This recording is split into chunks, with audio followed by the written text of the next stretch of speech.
two. Hey, check. 1, 2, 1, 2, 1, 2. Hey, check 1, 2, 1, 2. 1, 2.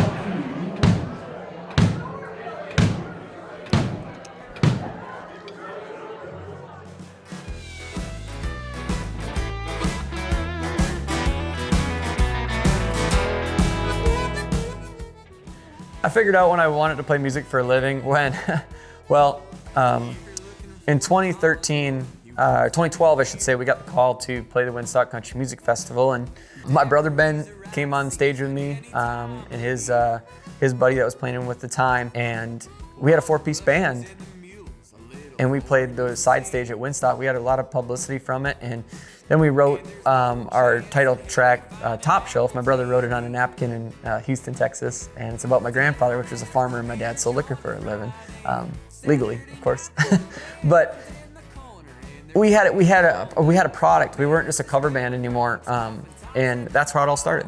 And we started making more money, started progressing the PA and the system and the lights, and that was when it started paying bills, I guess. Hi, I'm Ben Elsenpeter. In the music community, I'm known as Chubbs, Brother Chubbs, if you ask Mitch. I started playing music out of necessity because my dad needed a bass player. So he wanted me to pick up a bass guitar. And my sister played piano at that point. And then my brother Scott started to play drums. And the three of us played, my dad and Scott and myself played some shows out. And then along came Mitch, and of course, he took to it also, just because that's what we did growing up. So how much of an influence did I have on Mitch? Well, I guess everything. Taught him everything I know. Everything he knows. I don't know. I guess he liked what he saw. He liked having fun out there with buddies and people he enjoyed, play music he enjoys. So I would guess quite a bit. If you were to ask him, he better say that he learned everything from me. I'd say my brother Ben was probably the main reason, the influence that I picked up a guitar and I learned how to play guitar. I stayed over at his house one time when I was like 12 years old for the weekend when my folks were gone, and he said, "Do you want to learn how to play guitar? If you do, you should watch this video, and then you come out of the room after you watch the video and see if you want to play guitar." So that right then and there, we went and got one of my dad's old guitars and went and got a book, and he stuck me in his basement for the rest of the weekend and said, "Here's a CD, here's a book, start learning." The first time I met Mitch, we sat belly up to a bar and discussed music and a possible playing job with him, and guns, of course. Eventually led me to playing with Mitch. And that was where I really, really got in depth in kind of the music writing process and not playing cover tunes, but trying to get someone else's idea of their song across. So that was kind of a new path or a new venture for me. I think my favorite part of playing with Mitch, I think, has always been just that kind of brotherhood or sisterhood at one time. We had a girl in the band, but I think that having 4 or 5 people together, on that path and the travel and the rehearsal and all that stuff we do together kind of creates a bond it's hard to explain, I guess, but it's definitely there. The favorite part about playing professionally, bottom line, is the fans. When somebody comes up to me and says, "Hey, Mitch, we really like that song," or "We saw you on YouTube and that's why we came out tonight." That's the reason that drives me in professionally. It never is like, "Hey, you have a professional job playing music." I don't like to look at it that way. There's a lot of things to maintain that go in that full circle. If it's maintaining the band, the gear, the guys in the band, comes full circle. And that's what I look at as being a professional, not as you play professional for a living.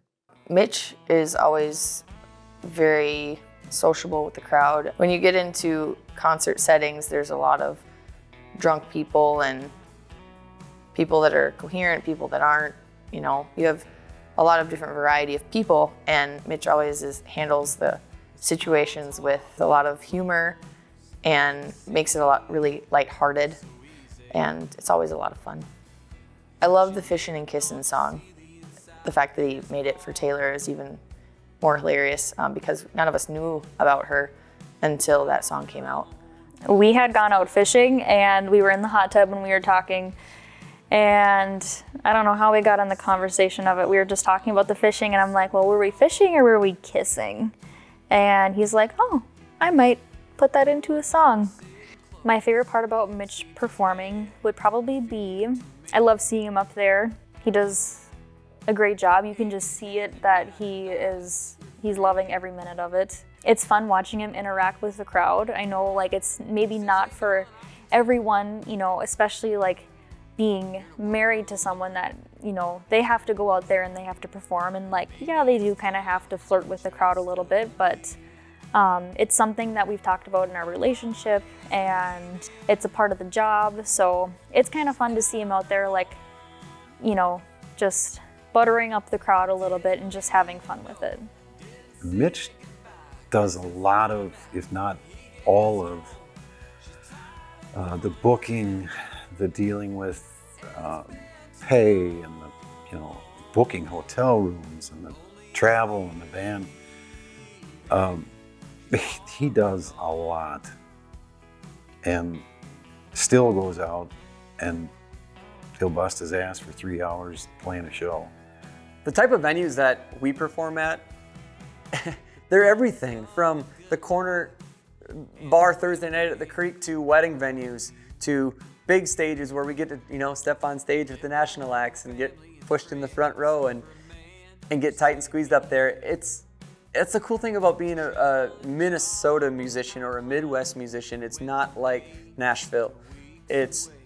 We have to create our own path to make a living here, and you have to be proud of that.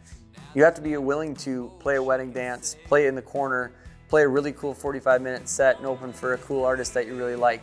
There's all kinds of varieties, and there isn't one show that I look at and say, just mail it in for the night. No, they're all different shows. People are still coming to see you and see your show. And there's a lot of people out there that really like the different shows. Some people like the Maj Podge and the late night yelling and loud band, and some people like to come out at 6:30, 7 o'clock at night and hear your songs. So far, I think that Mitch is happy with everything that he's done so far. Because everything that he does, he puts his heart and soul into his music, into his lyrics. There's, you know, it's his sweat, it's his time, it's all of his effort. Like, there's no way he couldn't be proud of the music that he puts out. And not even just the music, but just like the product and like the package deal of everything that he's not selling, but like putting forward. So it's the production, it's the enthusiasm at the show. He works so hard to create this music and this kind of like vibe to send out there. And you know, you always think that you can do bigger and you could do better, but I think he's pretty content with the work that he's done and everything he's like sacrificed, and I think he's done a really good job in doing all of that. I think Mitch is happy with what he's created so far, but I also know that he's not going to stop here. He won't stop. He'll keep going. He's got a creative mind, but I think he's happy with what he's done so far. Do I think Mitch is happy with the career? Yeah, I think he's pretty happy. I mean, it's pretty much a dream of anybody's to play music and make a living doing it, you know, which he does quite well. So he's really progressed nicely, I think. You know, markets it well, and good music, good players. So yeah, I think he's pretty happy with the path he's on. Why I love the music is there's no cap on what you can create. There's no guidance, there's no right or wrong way with what you can create in the song or what you can feed off of when someone's singing your song. So I think the optimistic view for me is why I love the music. My end goal is to stand in the circle on the Grand Ole Opry and that ever comes, that'd be a dream come true. But if it stays where it's at now, with pride and passion, I'll be super happy with what I've created and what I've continued to create.